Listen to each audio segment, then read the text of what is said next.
अस्सलाम वालेकुम जी। उम्मीद करना कि सारे ठीक हो दे। अच्छा जी, इसके दे दूसरा पार्ट और ਉਹ ਸਟੂਡੈਂਟ ਜਿਨ੍ਹਾਂ ਥਿਊਰੀ ਪਾਸ ਕਰ ਲਈਏ ਮੇਰੇ WhatsApp ਨੰਬਰ ਤੇ ਆਪਣਾ PDF ਸੈਂਡ ਕਰ ਦਿਓ ਤਾਂ ਕਿ ਦੂਸਰਿਆਂ ਦੋਸਤਾਂ ਨਾਲ ਵੀ ਸ਼ੇਅਰ ਹੋ ਜਾਏ। ਔਰ ਨਵੇਂ ਸਟੂਡੈਂਟ ਵਾਸਤੇ ਵੀ ਕੋਰਸ ਜਿਹੜਾ ਹੈ ਚੇਂਜ ਕੋਈ ਨਹੀਂ ਹੋਇਆ। ਇਹੀ ਕੋਰਸ ਹੈ, ਪੂਰੇ ਦਾ ਪੂਰਾ ਕੋਰਸ ਇੱਥੇ ਮੌਜੂਦ ਹੈ ਔਰ ਪੂਰੇ ਦਾ ਪੂਰਾ ਫ੍ਰੀ ਹੈ। ਤੁਹਾਡੀ ਤਿਆਰੀ ਹੈ ਤਾਂ ਬਿਲਕੁਲ ਫ੍ਰੀ ਹੋ ਜਾਏਗੀ। ਐਪਲੀਕੇਸ਼ਨ ਵੈਬ ਪਤਨ ਤੇ ਗੂਗਲ ਤੋਂ ਡਾਊਨਲੋਡ ਹੋਵੇਗੀ ਐਂਡਰੋਇਡ ਫੋਨ ਦੇ ਵਿੱਚ। ਅਗਰ ਤੁਹਾਡੇ ਕੋਲ ਆਈਫੋਨ ਹੈ ਤਾਂ ਫਿਰ ਤੁਸੀਂ ਇਹ ਵਾਲੀ ਐਪਲੀਕੇਸ਼ਨ ਆਨਲਾਈਨ ਯੂਜ਼ ਕਰ ਸਕਦੇ ਹੋ। ਠੀਕ ਹੈ ਜੀ। ਔਰ ਕੁਝ ਸਟੂਡੈਂਟ ਜਿਨ੍ਹਾਂ ਨੂੰ ਵੀਡੀਓ ਇੰਗਲਿਸ਼ ਵਿੱਚ ਆ ਜਾਂਦੀਆਂ ਨੇ ਉਹਨਾਂ ਵਾਸਤੇ ਇੱਕ ਜਦੋਂ ਵੀਡੀਓ ਪਲੇ ਕਰਦੇ ਹੋ, ਵੀਡੀਓ ਪਲੇ ਕਰਕੇ ਸੈਟਿੰਗ ਵਿੱਚ ਜਾਣਾ ਹੈ ਔਰ ਸੈਟਿੰਗ ਵਿੱਚ ਆਡੀਓ ਟਰੈਕ ਜਾਂ ਕੁਝ ਹੋਰ ਇਸ ਤਰ੍ਹਾਂ ਦਾ ਆਡੀਓ ਵਾਲਾ ਆਪਸ਼ਨ ਹੋਵੇਗਾ। ਉਹਦੇ ਵਿੱਚ ਜਾ ਕੇ ਤੁਸੀਂ ਚੈੱਕ ਕਰਨਾ ਇੰਗਲਿਸ਼ ਹੋਈ ਹੋਵੇ ਦੀ। ਇੰਗਲਿਸ਼ ਤੋਂ ਤੁਸੀਂ ਓਰੀਜਨਲ ਕਰ ਦੇਣਾ। ਠੀਕ ਹੈ, ਫਿਰ ਤੁਹਾਨੂੰ ਓਰੀਜਨਲ ਆਵਾਜ਼ ਦੇ ਵਿੱਚ ਜਿਹੜੀ ਮਤਲਬ ਓਰੀਜਨਲ ਵੀਡੀਓ ਦੀ ਆਵਾਜ਼ ਹੈ ਉਹ ਆਵੇਗੀ। ਠੀਕ ਹੈ। ਤੇ ਉਹ ਸਟੂਡੈਂਟ ਜਿਨ੍ਹਾਂ ਦੀਆਂ ਗਲਤੀਆਂ ਨਹੀਂ ਕੱਢਦੀਆਂ ਪਈਆਂ ਉਹਨਾਂ ਵਾਸਤੇ ਵੀ ਆਰਗੂਮੈਂਟ ਕਰੋ, ਜਿੰਨੇ ਕਰ ਸਕਦੇ ਹੋ ਆਰਗੂਮੈਂਟ ਕਰਦੇ ਜਾਓ ਤੇ ਆਪਣੇ ਆਪ ਤੁਹਾਡੀਆਂ ਗਲਤੀਆਂ ਘਟ ਜਾਣਦੀਆਂ, ਤੁਹਾਨੂੰ ਪਤਾ ਵੀ ਨਹੀਂ ਲੱਗਣਾ। ਠੀਕ ਹੈ। ਤੇ ਚਲੋ ਜੀ 16 ਨੰਬਰ ਸਵਾਲ ਵੇਖਨੇ ਆ। ਇਹ obligatorio ridurre la velocità, ਕਹਿੰਦਾ ਲਾਜ਼ਮੀ ਹੈ ਸਪੀਡ ਨੂੰ ਘਟਾਉਣਾ। ਇਹ alla occorrenza fermarsi, ਜ਼ਰੂਰਤ ਹੋਵੇ ਰੁਕਣਾ ਵੀ ਹੈ। da mezz'ora prima, ਅੱਧਾ ਘੰਟਾ ਪਹਿਲਾਂ del tramonto, ਸੂਰਜ ਦੇ ਡੁੱਬਣੇ ਤੋਂ ਪਹਿਲਾਂ। a mezz'ora dopo il sorgere del sole, ਤੇ ਸੂਰਜ ਦੇ ਅੱਧਾ ਘੰਟੇ ਨਿਕਲਣੇ ਤੋਂ ਬਾਅਦ ਵੀ ਫਾਲਸੋ। 17 ਨੰਬਰ ਜੀ, ਨਿਸ਼ਾਨ ਦਾ ਕੀ ਮਤਲਬ ਹੈ ਕਿ ਖੱਬੀ ਔਰ ਸੱਜੀ ਸਾਈਡ ਤੋਂ ਦੋ ਸੜਕਾਂ ਐਂਟਰ ਹੋ ਰਹੀਆਂ ਨੇ ਤੇ ਧਿਆਨ ਕਰਨਾ ਜੇ ਅਸੀਂ ਮੇਨ ਉੱਤੇ ਹੀ ਹਾਂ, ਸਿਰਫ ਸਾਨੂੰ ਇਹ ਦੱਸ ਰਿਹਾ ਕਿ ਗੱਡੀਆਂ ਐਂਟਰ ਹੋ ਸਕਦੀਆਂ ਨੇ।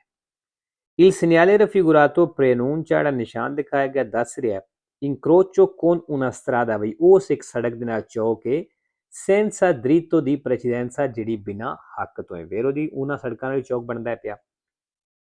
18 ਨੰਬਰ ਜੀ, ਖੱਬੀ ਸਾਈਡ ਤੋਂ ਇੱਕ ਕੁਰਸੀਆ ਘਟਦਾ ਪਿਆ। Il segnale raffigurato indica, ਜਿਹੜਾ ਨਿਸ਼ਾਨ ਦਿਖਾਇਆ ਗਿਆ ਦੱਸ ਰਿਹਾ quanti veicoli possono transitare, ਵੀ ਕਿਤਨੀਆਂ ਗੱਡੀਆਂ ਚੱਲ ਸਕਦੀਆਂ ਨੇ contemporaneamente ਇਕੱਠੀਆਂ ਫਾਲਸੋ। 19 number, la distanza di sicurezza ਫਾਸਤੀ ਫਾਸਲਾ deve essere maggiore, ਕਹਿੰਦਾ ਲਾਜ਼ਮੀ ਜ਼ਿਆਦਾ ਹੋਣਾ ਚਾਹੀਦਾ ਹੈ। se si percorre la corsia di emergenza, ਅਗਰ ਤੁਸੀਂ ਕੁਰਸੀਆ ਦੀ ਐਮਰਜੈਂਸਾ ਤੇ ਚੱਲਦੇ ਹੋ ਪਏ ਫਾਲਸੋ ਜੀ, ਕੁਰਸੀਆ ਦੀ ਐਮਰਜੈਂਸਾ ਦੇ ਉੱਤੇ ਚੱਲ ਨਹੀਂ ਸਕਦੇ। 20 number, la manovra di sorpasso, ਜਿਹੜਾ ਓਵਰਟੇਕ ਹੈ si effettua, ਕਹਿੰਦਾ ਇਹ ਕਰਨਾ ਹੈ anche se lo spazio visibile risulta insufficiente, ਭਾਵੇਂ ਕਹਿੰਦਾ ਜਿਹੜੀ ਜਗ੍ਹਾ ਨਜ਼ਰ ਆ ਰਹੀ ਉਹ insufficiente ਵੇ, ਥੋੜੀ ਹੈ, per completarla in sicurezza, ਪੂਰੀ ਹਿਫਾਜ਼ਤ ਸੁਰੱਖਿਆ ਦੇ ਵਿੱਚ ਪੂਰਾ ਕਰਨੇ ਵਾਸਤੇ ਓਵਰਟੇਕ ਕਹਿੰਦਾ ਅਗਰ ਜਗ੍ਹਾ ਥੋੜੀ ਹੈ ਫਿਰ ਵੀ ਓਵਰਟੇਕ ਕਰ ਲੈਣਾ ਹੈ ਫਾਲਸੋ ਜੀ, ਫਿਰ ਨਹੀਂ ਕਰਨਾ। 21 ਨੰਬਰ ਜੀ, ਆਨਾ ਅਬਲਿਆਂਤੀ ਲਾਈਟਾਂ ਦਾ ਨਿਸ਼ਾਨ ਆ ਗਿਆ ਔਰ ਆਨਾ ਅਬਲਿਆਂਤੀ ਲਾਈਟਾਂ ਦਾ ਜਿਹੜਾ ਨਿਸ਼ਾਨ ਹੈ ਔਰ ਇਹਦਾ ਸਪੀਆ ਜਿਹੜਾ ਬਲੂ ਕਲਰ ਦਾ ਹੁੰਦਾ ਹੈ। Il simbolo raffigurato, ਨਿਸ਼ਾਨ ਦਿਖਾਇਆ ਗਿਆ ਇਹ posto una spia su una spia a luce verde, ਕਹਿੰਦੇ ਦਾ ਸਪੀਆ ਮੌਜੂਦ ਹੈ ਜਿਹਦੀ luce verde ਵੇ, verde ਲਾਈਟ ਹੈ ਫਾਲਸੋ। 22 number, se un infortunato della strada, ਜੇ ਸੜਕ ਦੇ ਉੱਤੇ ਇੱਕ ਜ਼ਖਮੀ ਹੈ ha avuto un trauma della gabbia torace, ਔਰ ਉਹਨੂੰ ਸੱਟ ਲੱਗੀ ਸੀਨੇ ਤੇ bisogna metterlo in posizione distesa, ਕਹਿੰਦੇ ਉਹਨੂੰ posizione distesa ਕਰ ਦਿਓ, ਮਤਲਬ ਉਹਨੂੰ ਲਟਾ ਦਿਓ con le gambe sollevate, gambe sollevate ਕਰਕੇ ਮਤਲਬ ਉਹਦੀਆਂ ਲੱਤਾਂ ਥੋੜੀਆਂ ਜੀਆਂ ਉੱਪਰ ਕਰਕੇ ਫਾਲਸੋ। 23 ਨੰਬਰ, ਲੀ ਅਮੋਰਟੀਜ਼ਾਟੋਰੀ, ਜਿਹੜੇ ਅਮੋਰਟੀਜ਼ਾਟੋਰੀ ਹੁੰਦੇ ਨੇ ਜਿਹੜੇ ਸ਼ਾਖ ਦੇ ਜਿਹੜੇ ਰਾਡ ਜਿਹੇ ਹੁੰਦੇ ਨੇ servono tra l'altro, ਕਹਿੰਦੇ ਚਾਹੀਦੇ ਹੁੰਦੇ ਨੇ, ਜ਼ਰੂਰਤ ਹੁੰਦੀ ਇਹਨਾਂ ਦੀ a garantire la tenuta di strada del veicolo, ਕਹਿੰਦੇ ਗੱਡੀ ਦੀ ਰੋਡ ਗ੍ਰਿਪ ਜਿਹੜੀ ਪਕੜ ਹੈ tenuta ਵੇ ਉਹਦੀ ਗਰੰਟੀ ਦਿੰਦੇ ਨੇ, ਮਤਲਬ ਇਹਦੇ ਨਾਲ ਗੱਡੀ ਦੀ ਗ੍ਰਿਪ ਬਣਦੀ ਹੈ। ਵੇਰੋ ਜੀ ਇਸ ਚੀਜ਼ ਦਾ ਵੀ ਇਹਦੇ ਨਾਲ ਮਤਲਬ ਤਲਕ ਹੈ ਵੇ। 26 ਨੰਬਰ, ਇਹ ਵੀ ਪਨੇਲੋ ਇੰਪੋਰਟਾਂਤੇ ਵੇ। Il segnale raffigurato preannuncia, ਜਿਹੜਾ ਨਿਸ਼ਾਨ ਦਿਖਾਇਆ ਗਿਆ ਦੱਸ ਰਿਹਾ ਕਿ bisogna dare la precedenza ai veicoli, ਵੀ ਉਹਨਾਂ ਗੱਡੀਆਂ ਨੂੰ ਹੱਕ ਦੇਣਾ ਜੇ provenienti di fronte, ਜਿਹੜੀਆਂ ਫਰੰਟ ਤੋਂ ਆ ਰਹੀਆਂ ਨੇ, ਸਾਹਮਣੇ ਤੋਂ ਆ ਰਹੀਆਂ ਨੇ। ਵੇਰੋ ਜੀ ਇਸ ਨਿਸ਼ਾਨ ਦੇ ਮੁਤਾਬਕ ਅਸਾਂ ਸਾਹਮਣੇ ਤੋਂ ਆਉਣ ਵਾਲੀਆਂ ਗੱਡੀਆਂ ਨੂੰ ਪਹਿਲ ਦੇਣੀ ਹੈ। ਕਿਉਂ ਕਿ ਆਪਣੇ ਆਪ ਨੂੰ ਹਮੇਸ਼ਾ ਤੁਸੀਂ ਸੱਜੀ ਸਾਈਡ ਤੇ ਰੱਖਣਾ ਹੈ ਔਰ ਇੱਥੇ ਸੱਜਾ ਕੁਰਸੀਆ ਸੱਜਾ ਤੀਰ ਦਾ ਨਿਸ਼ਾਨ ਵੇਖੋ, ਇਹ ਉਹਨਾਂ ਰੋਸੋ ਕੀਤਾ ਮਤਲਬ ਸੱਜੀ ਸਾਈਡ ਬੰਦ ਹੈ, ਖੱਬੀ ਸਾਈਡ ਚੱਲ ਰਹੀ ਹੈ। ਠੀਕ ਹੈ, ਤੇ ਜਿਨ੍ਹਾਂ ਦੀ ਸਾਈਡ ਵੀ ਚੱਲਦੀ ਹੈ ਉਹਨਾਂ ਦੀ ਪਹਿਲ ਬਣੇਗੀ। ਠੀਕ ਹੈ, ਇਸ ਨਿਸ਼ਾਨ ਦੇ ਮੁਤਾਬਕ ਤੇ ਹੋ ਗਿਆ ਹੈ। ਅਗਰ ਇੱਥੇ ਸਿਰਫ ਜਾਲੋ ਲਾਈਟ ਲੱਗੀ ਹੈ, ਬਲਦੀ ਬੁਝਦੀ ਹੈ, ਲੰਪੇ ਜਾਂਦੇ ਵੇ, ਫਿਰ ਵੀ ਉਹਨਾਂ ਦੀ ਪਹਿਲ ਬਣੇਗੀ। और अगर दूसरा इशारा लग्या जिहड़ा रोसो और वेरदे भी हुंदा है ते फिर उस इशारे दे मुताबिक असीं चलांगे।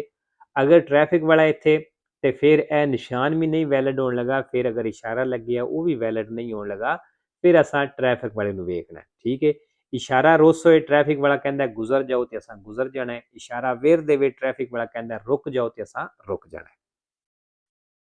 5 number, il segnale raffigurato indica ਜਿਹੜਾ ਨਿਸ਼ਾਨ ਦਿਖਾਇਆ ਗਿਆ ਦੱਸ ਰਿਹਾ ਹੈ un officina ਬਈ ਇੱਕ ਵਰਕਸ਼ਾਪ ਹੈ di assistenza meccanica nelle vicinanze नजदीक falso जी। 26 number, il valore della distanza di sicurezza ਜਿਹੜਾ ਫਾਸਤੀ ਫਾਸਲਾ ਵੇ deve essere stabilito ਕਹਿੰਦਾ ਹੈ ਲਾਜ਼ਮੀ ਰੱਖਣਾ ਹੈ anche in base alla condizione dei pneumatici ਟਾਇਰਾਂ ਦੀ ਹਾਲਤ ਦੇ ਹਿਸਾਬ ਨਾਲ ਵੀ ਵੇਰੋ।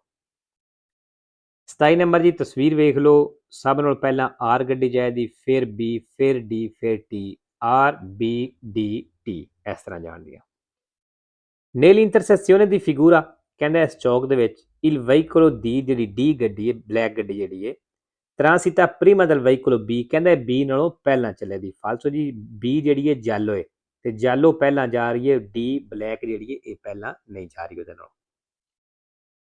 28 ਨੰਬਰ ਜੀ, ਇਹ ਪਨੇਲੋ ਪਿਛਲੇ ਸਕੇਲ ਦੇ ਵਿੱਚ ਵੀ ਆਈ ਸੀ। il pannello raffigurato ਜਿਹੜੀ ਪਨੇਲੋ ਦਿਖਾਈ ਗਈ ਹੈ va messo anche di lato ਕਹਿੰਦਾ ਸਾਈਡ ਤੇ ਵੀ ਲਾਣੀ ਹੈ। quando il carico sporge ਜਦੋਂ ਸਮਾਨ ਵਧਿਆ ਹੋਵੇ oltre ਜ਼ਿਆਦਾ la larghezza del veicolo ਗੱਡੀ ਦੀ ਚੌੜਾਈ ਨਾਲ। ਫਾਲਤੂ ਜੀ, ਸਾਈਡ ਤੇ ਨਹੀਂ ਲੱਗਦੀ, ਇਹ ਲੱਗਦੀ ਹੈ ਪਿੱਛੇ। 29 number, causa probabile di incidenti ਕਹਿੰਦਾ ਐਕਸੀਡੈਂਟ ਹੋ ਸਕਦਾ ਹੈ dovuti alla struttura della strada ਸੜਕ ਦੇ ਸਟਰਕਚਰ ਢਾਂਚੇ ਨਕਸ਼ੇ ਦੀ ਵਜ੍ਹਾ ਤੋਂ। può essere mancata ਕਹਿੰਦਾ ਜਿਹੜੇ ਕੋਈ ਨਹੀਂ ਹੁੰਦੇ segnalazione degli incroci ਚੌਕਾਂ ਦੇ ਨਿਸ਼ਾਨ ਜਿਹੜੇ ਕੋਈ ਨਹੀਂ ਹੁੰਦੇ ਸੜਕ ਦੇ ਉੱਤੇ, ਇਹ ਘੱਟ ਨੇ ਤੇ ਫਿਰ ਕਹਿੰਦਾ ਇਸ ਵਜ੍ਹਾ ਤੋਂ ਵੀ ਐਕਸੀਡੈਂਟ ਹੋ ਸਕਦਾ। ਵੇਖੋ ਜੀ, ਅਗਰ ਅੱਗੇ ਚੌਕ ਆ ਰਿਹਾ ਨਿਸ਼ਾਨ ਨਾਲ ਉਹਨੂੰ ਨਹੀਂ ਦੱਸਿਆ, ਪਹਿਲਾਂ ਨਿਸ਼ਾਨ ਕੋਈ ਨਹੀਂ ਲੱਗਿਆ, ਤੇ ਇਹ ਵੀ ਇੱਕ ਐਕਸੀਡੈਂਟ ਦੀ ਵਜ੍ਹਾ ਬਣ ਸਕਦੀ ਹੈ। 3 ਨੰਬਰ, guidando un veicolo ਕਹਿੰਦਾ ਗੱਡੀ ਚਲਾ ਰਹੇ ਹੋ ਕਿ emette troppi gas di scarico inquinati ਜਿਹੜੀ ਸਿਲੰਸਰ ਦੇ ਵਿੱਚੋਂ ਜ਼ਿਆਦਾ ਗੈਸ ਕੱਢ ਰਹੀ ਹੈ, ਪੋਲੂਸ਼ਨ ਵਾਲੀ, ਆਲੂਦਗੀ ਵਾਲੀ। si può essere puniti ਕਹਿੰਦਾ ਪੁਨੀਤੀ ਹੋ ਸਕਦੀ ਹੈ, ਮਤਲਬ ਤੁਹਾਨੂੰ ਸਜ਼ਾ ਮਿਲ ਸਕਦੀ ਹੈ। con una sanzione amministrativa ਜੁਰਮਾਨੇ ਦੇ ਨਾਲ। ਇਹ ritiro della carta di circolazione ਤੇ carta di circolazione ਤੁਹਾਡੇ ਕੋਲੋਂ ritiro ਕਰ ਲੈਣ ਦੇ, ਲੈ ਲੈਣ ਦੇ, ਮਤਲਬ ਗੱਡੀ ਦੇ ਕਾਗਜ਼ ਨੇ ਗੱਡੀ ਬੰਦ ਵੀ ਕਰ ਦੇਣ ਦੇ। ਵੇਰੋ ਜੀ, ਇਹ ਚੀਜ਼ ਹੋ ਸਕਦੀ ਹੈ। ਤੇ ਲੋ ਜੀ, ਅੱਜ ਦੀ ਵੀਡੀਓ ਤੇ ਖਤਮ ਕਰਨੇ, ਇਨਸ਼ਾਅੱਲਾ ਮਿਲਨੇ ਨੈਕਸਟ ਵੀਡੀਓ ਤੇ। ਓਕੇ।